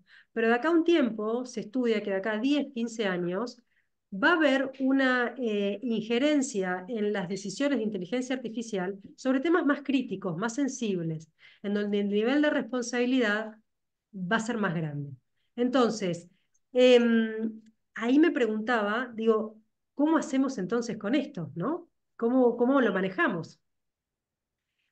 ¿Puedo, Eh, puedo hacer un agregado? Nada, y Claro. después ahí, Nati, pero digo, hoy la inteligencia artificial sería más racional que emocional.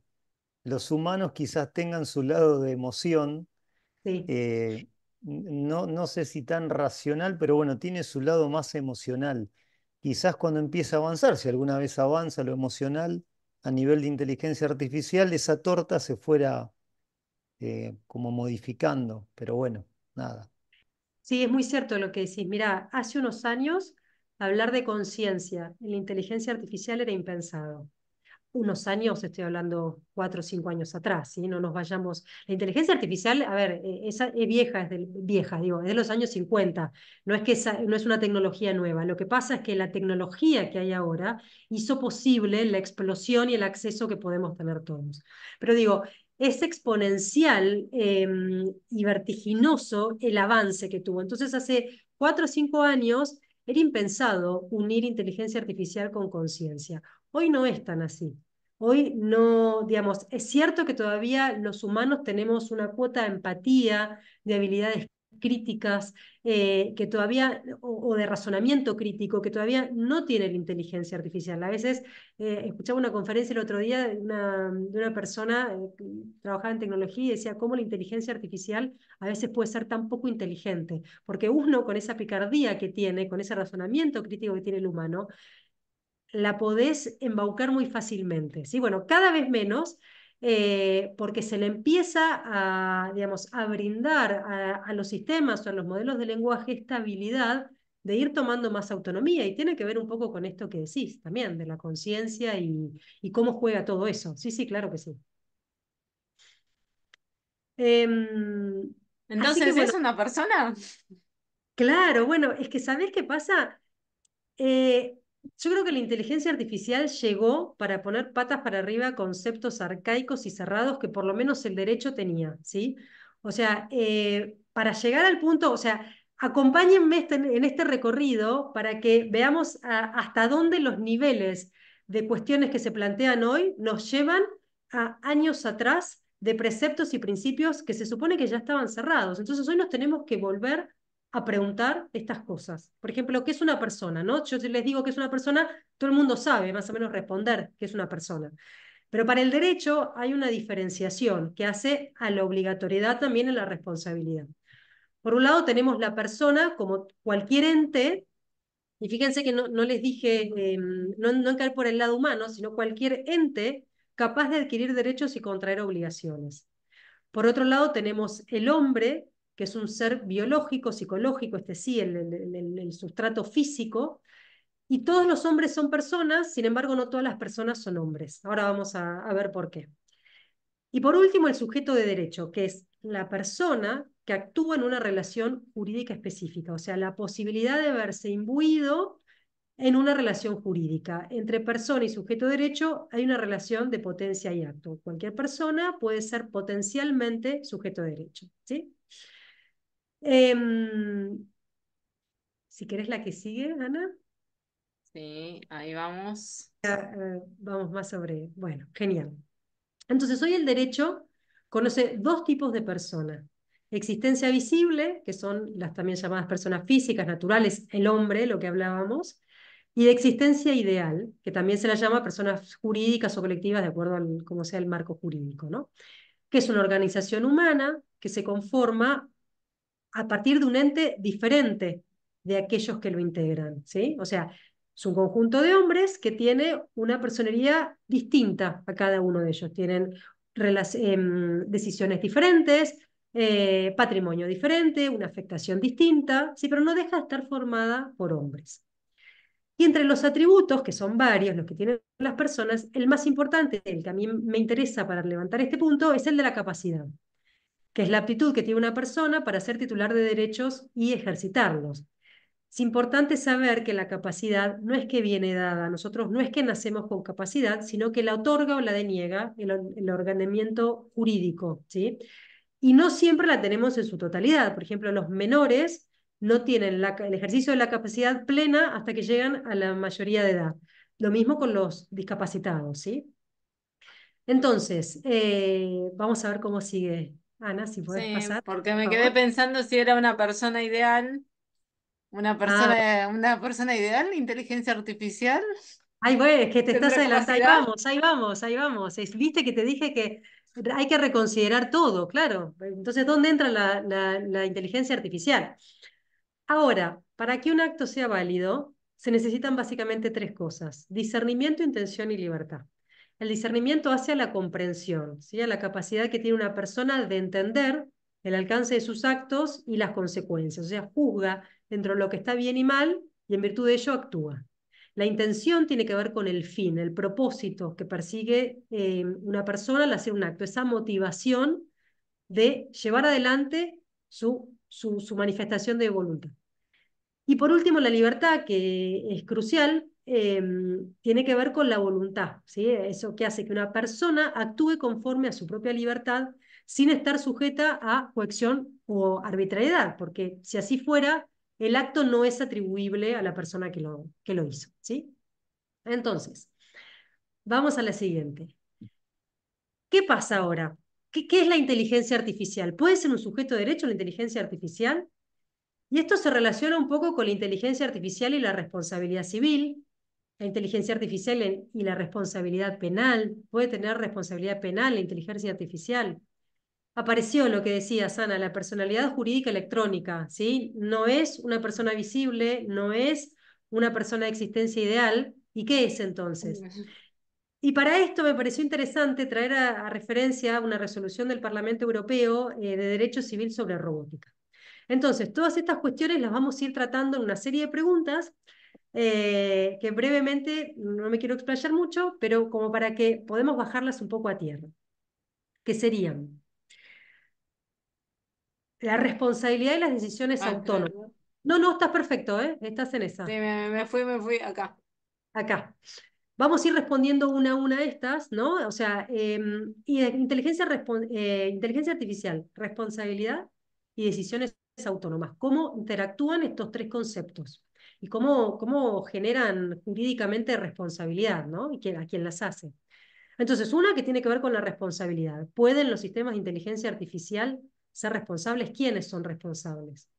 Otro que tiene que ver con la culpa. ¿De quién es la culpa ante un daño causado con un sistema de inteligencia artificial? AI Act es la ley de inteligencia artificial que sacó Europa en abril. Fue un hito en Europa porque fue la primera normativa, digamos, de relevancia en inteligencia artificial y trata justamente este tema. Responsabilidad civil, que tiene que ver con la monetarización del daño. La responsabilidad civil en derecho es siempre económica. La responsabilidad penal, que ya no tiene que ver tanto con el resarcimiento, sino con el castigo. Lo podemos relacionar más con ética, ¿no? La autonomía. ¿Puede un sistema de inteligencia artificial ser responsable en la medida que sea cada vez más autónomo? Y por último, la personalidad jurídica electrónica. ¿Existe finalmente la responsabilidad jurídica electrónica?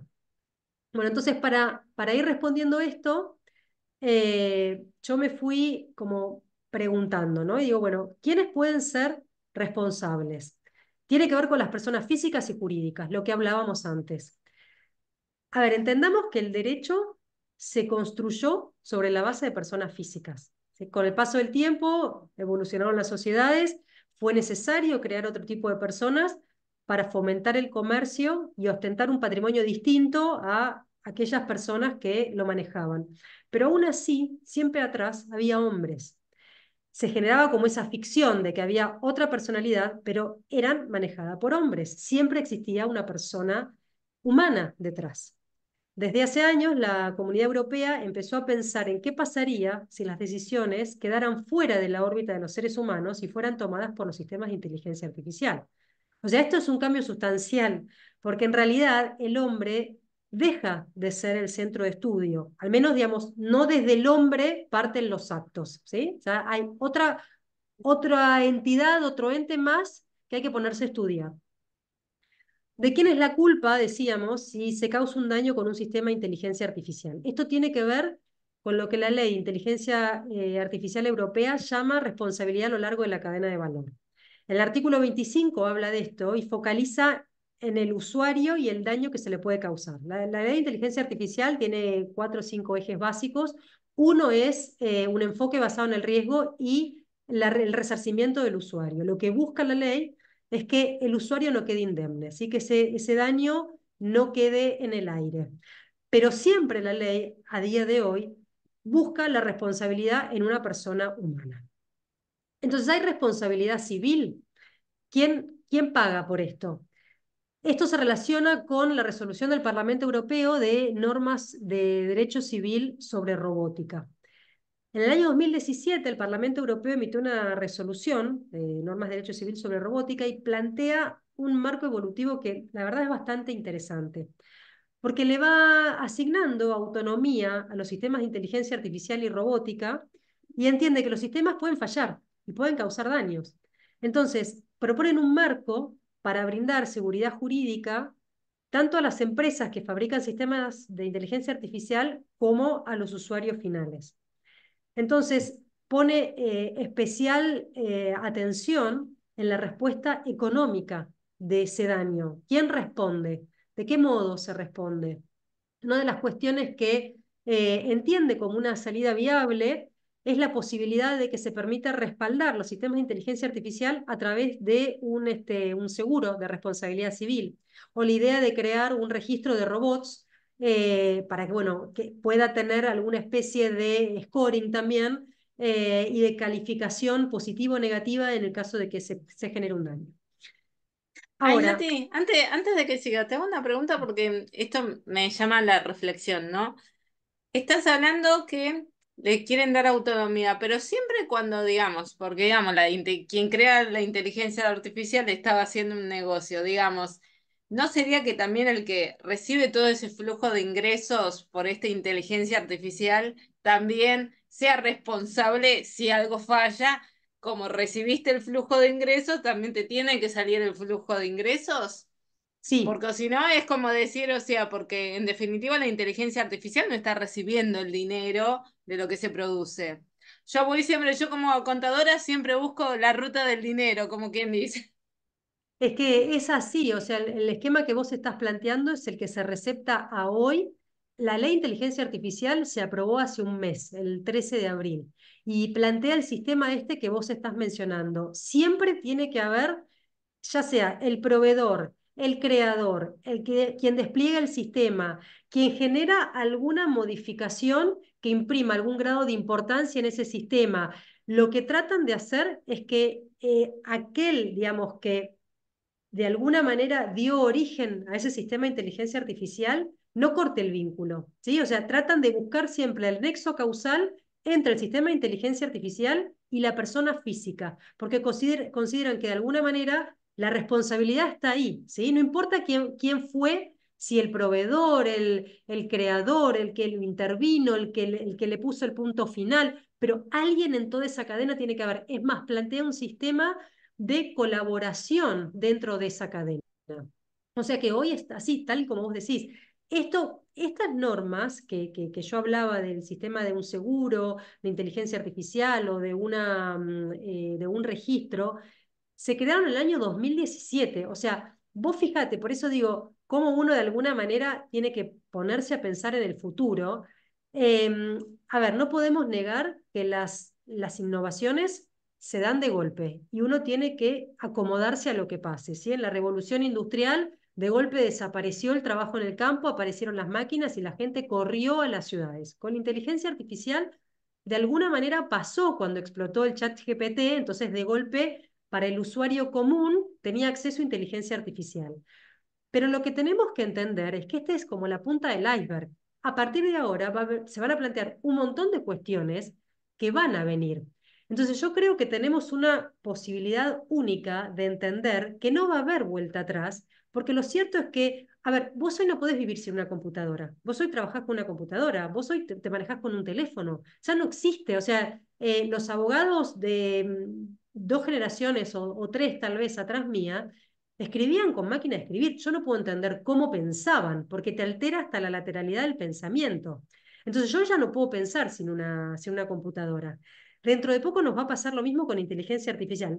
La ventaja que tenemos nosotros es que sabemos que va a venir.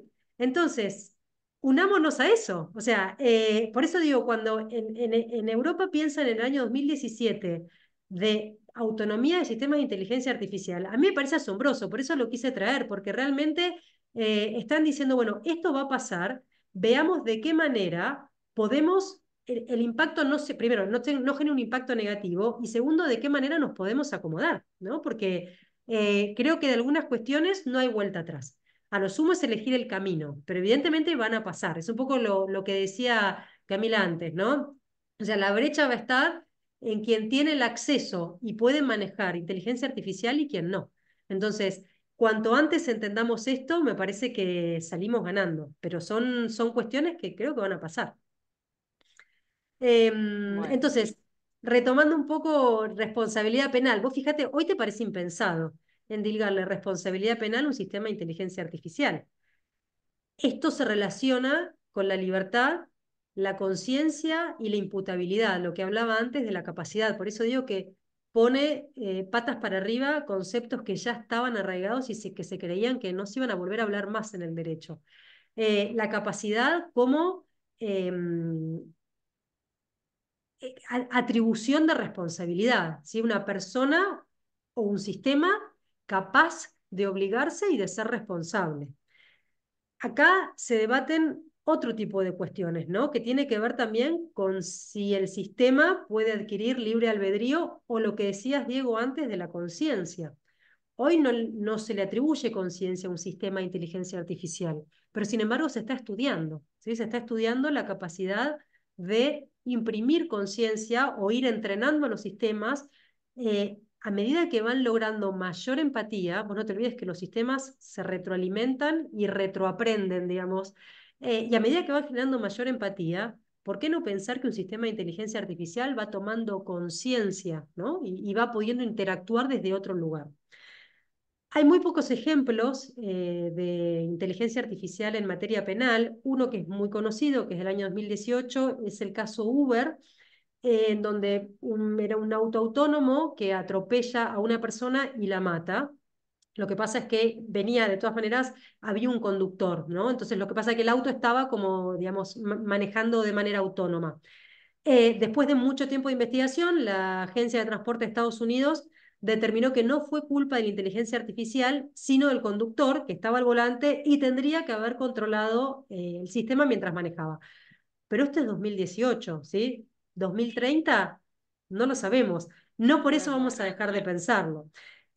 Lo difícil de esto es determinar la responsabilidad penal porque acá, digamos, la falta de conciencia y de intención de un sistema de inteligencia artificial a hoy es complicado entenderlo. La autonomía y control que pueda tener un sistema de inteligencia artificial, bueno, todavía el grado no está definido.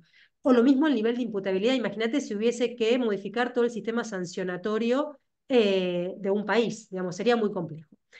Finalmente, hago rápido para no aburrirlos más. ¿Un sistema de inteligencia artificial puede ser responsable?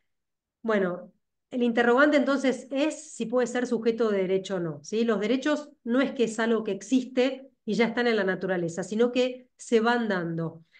A medida que surgen las cuestiones, como en este caso inteligencia artificial, va surgiendo la necesidad de regular. Hay un libro de un filósofo inglés que se llama El cerdo que quería ser jamón. Es muy gracioso porque en realidad este hombre lo que trata es de plantear un dilema filosófico o ético a partir de cuestiones ridículas. Entonces, hay un cuento en ese libro que se llama Free Simone, que es un robot esclavo que inicia un procedimiento judicial contra su dueño sobre la base del artículo 4 de la Convención Europea de Derechos Humanos, porque dice que se considera persona porque pasó el test de Turing y está siendo forzado a trabajo esclavo. ¿Por qué? Por no tener carne y hueso como el resto de los humanos, sino que simplemente tiene inteligencia. ¿Por qué no se lo puede considerar? Entonces vos fijate los niveles que se llevan, ¿no? Me pareció gracioso porque realmente uno hoy lo ve como un imposible, pero bueno, no sabemos de acá a un tiempo. Y finalmente, eso que decía Sana, si existe la personalidad jurídica electrónica, bueno, yo no, a este punto me pregunto si es el derecho el que le da forma a la tecnología o la tecnología la que moldea el derecho.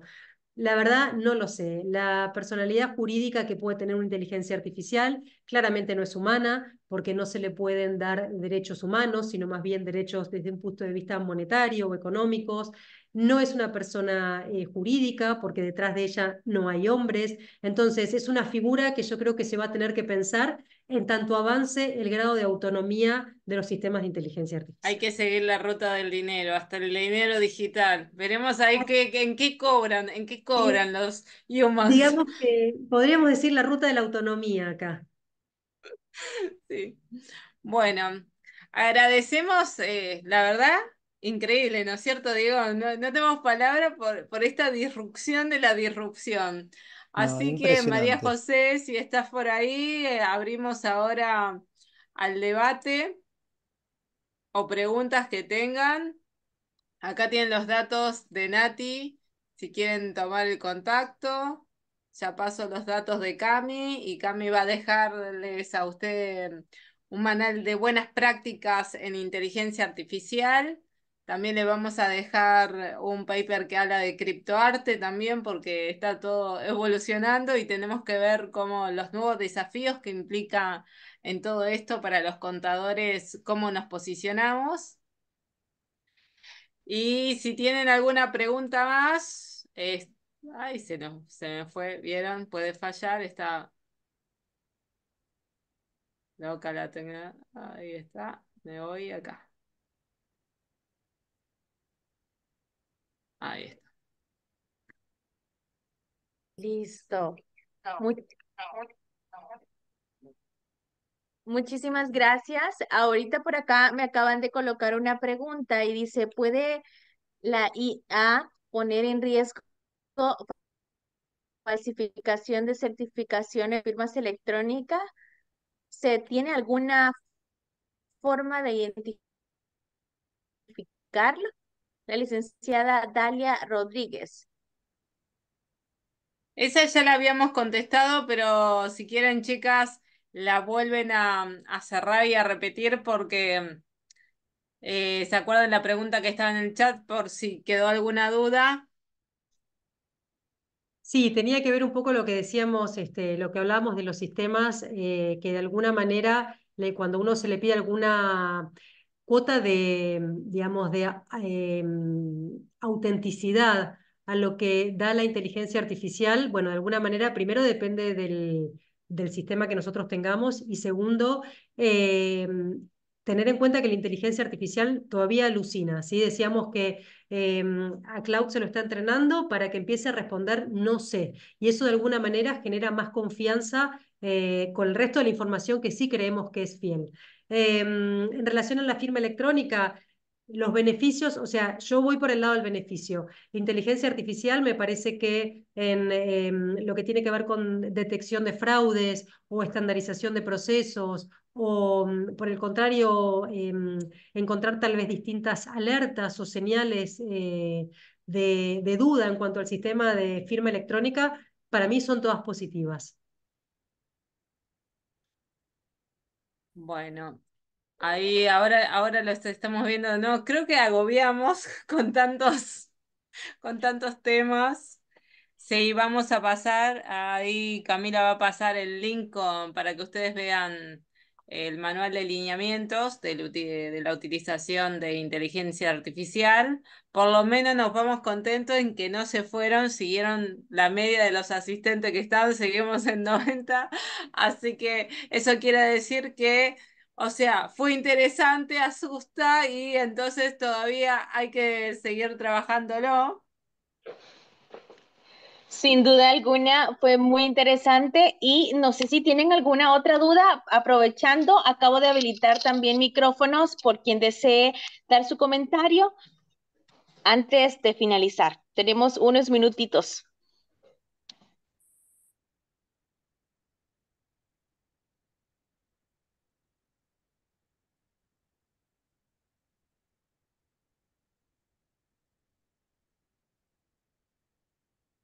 Igualmente, le dejamos los contactos por si surgen dudas después, porque también esto después de ver el material y las redes de contactos, porque son temas que realmente abren muchos interrogantes, y como ya lo estuvieron exponiendo las chicas.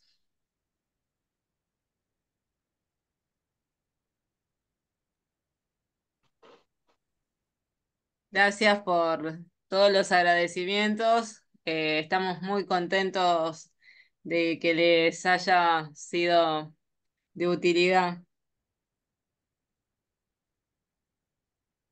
Y sí, la personalidad digital abre muchos interrogantes y también cómo nos posicionamos nosotros como profesionales.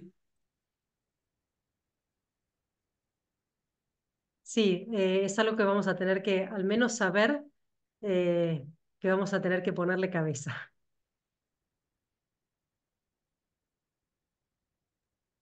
Excelente. Bueno, muchísimas gracias a cada uno de ustedes por acompañarnos. Por ahí está la licenciada Patricia Palacios. Ella es parte de, bueno, miembro de nuestra junta directiva. Gracias por sus palabras, licenciada.